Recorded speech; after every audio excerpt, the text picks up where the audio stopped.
Like I said before, you see, there is hunger in the land. People are suffering. You see, but I have a solution to the problem in this country.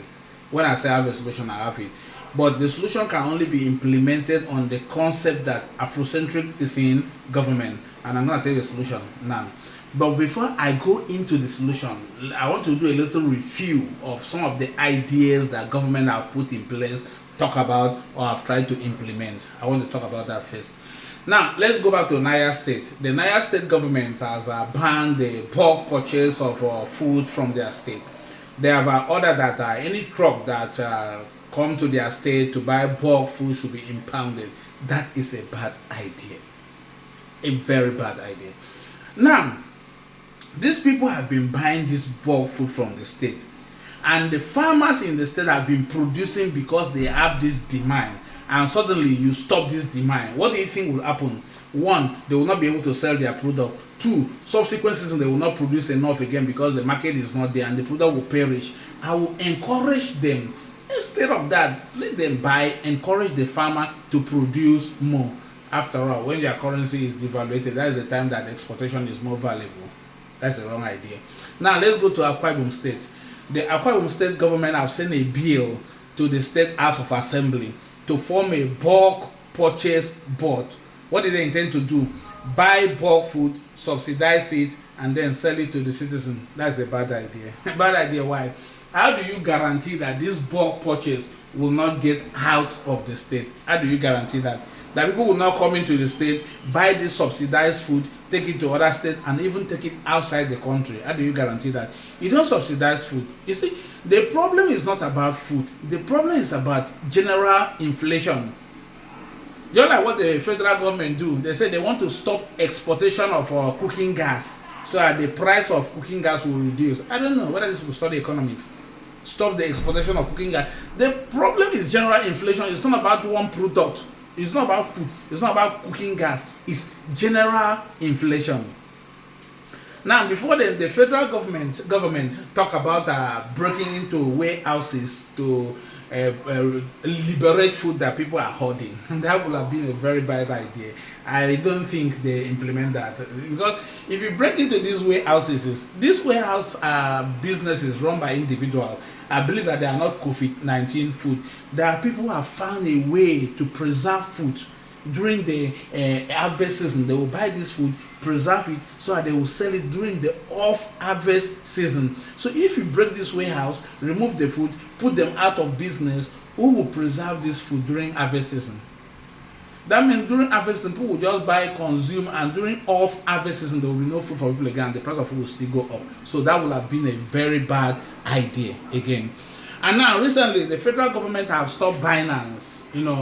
They have banned them. I even heard that they have given them some millions of dollars fine to pay because of so many demand for dollars pass through their website. People buy dollars through them. You see, that I will say is a temporary solution, because there are other exchange apart from Binance. So if you stop Binance, people will still find ways and means to get their dollars. The demand is about problem of demand and supply. Yes, the demand of dollar will still increase because people still feel that it is more valuable than the naira, and they must find a way to get that dollars. So the demand will still be high, and that will not solve the problem for the long run. It's just a temporary solution. You see, those are the few ideas that government have put in place. Now, what is the solution to this hunger in the land? There are solutions.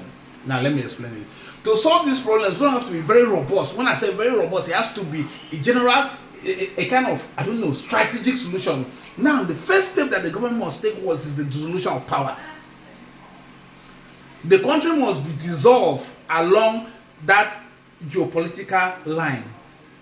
Yes, apart from common market, common currency, common defense, and common foreign policy, the regions that make up this country, the 6 regions, should be semi-independent. They should control their resources, be able to do their production, and do things by themselves. That is the first solution to do. That is the first point. Now, the second solution, the second thing to do is to make the dollars useless. How do you make the dollars useless? It's by production. As simple as that.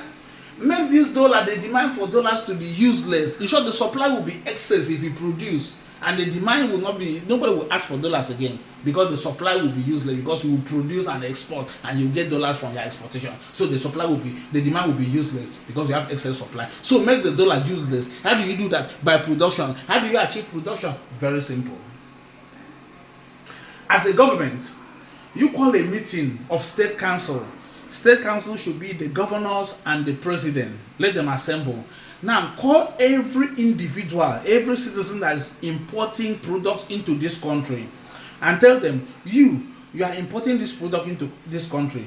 You import 10 lines of product into this country. I want you to set up a plan and manufacture 5. The government will produce steady power for you. That is very important. And in short, that power sector should be liberated. Let government produce subsidized. You can produce power, subsidized power. Let individual produce power. Let everybody produce power. The government will know you will not pay tax for a certain period of time. So out of this 10 line of products that you are importing, I want you to set up a plan and produce 5 in this country, and let us see how to export it out. You are importing this and this and this and into this country. I want you to start a plan to produce this one. If you need to get license from the original producer, go and get it. If you cannot do it, you can create your own brand and start to produce it. Yeah, that's what the government should do. Now, after that, call the meeting of all the billionaires, or let me say millionaires in dollars. Call them. You are a millionaire in this country. What are you doing? What value have you added to this country? You make money through Bitcoin. That is good. I want you to really create a value. I want you to produce something that we can export. The target should be to export consumers, goods, and knowledge, not raw material. That should be the target. The target should be to export consumers, goods, finished product, not raw material. We will not export petroleum. We will not export cassava. We will not export cocoa. Such things should never leave this country again. You see, when I say the solution will be very robust, it will solve the problem of Nigeria and that of a black Africa forever. Tell them, you produce, the government will protect you. After that, like these guys that are doing what they call illegal bunkering in the Nile Delta, call them together and say, guys, you are recruiting, are producing fuel, you are causing damage to the environment. I want you to organize, build a mini refinery, not modular. Modular is very costly. Build a mini refinery. Produce. The government will subsidize crude. It's better to subsidize crude because we have excess that people are stealing, loading it and taking it away. Subsidize crude for you. Produce and sell. You see, so many refineries will spring up in this country. Production of fuel supply of fuel will increase, and when the supply increase, the price will come down. It's a robust plan. Production. And after that, what the government need to do is to protect this company from external competition. We have to practice protectionism, nothing like that. Forget about globalization, forget about all those terms that they use to deceive us. We have to practice protectionism till we are able to take our businesses, our companies to world stage. Whether it is construction company, an African owns, a Nigerian owns construction company should be able to build road in China. An African owns, a Nigerian owns construction company should be able to build road in America, in Europe. That should be the plan. That is the way forward. Protect this company till they are strong enough to compete with their foreign counterpart. Forget globalization and all those things. Forget those things. Forget it. They are just terms. Like they say international organization. Those things are just organizations that they use to control other countries. Forget those things. So that is the plan. That is the way to solve this dollar problem once and for all. People, Nigerian citizens, what will be the benefit of government? Government can come in, okay, I want you to produce this. In exchange, I want you to carry out research on this topic for us.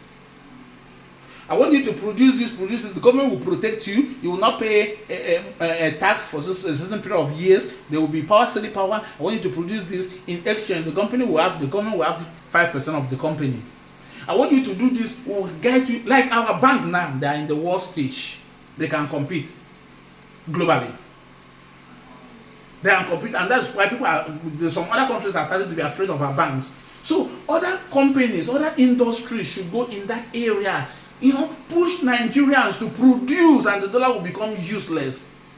Like I said before, it is only an Afrocentric government that can implement this,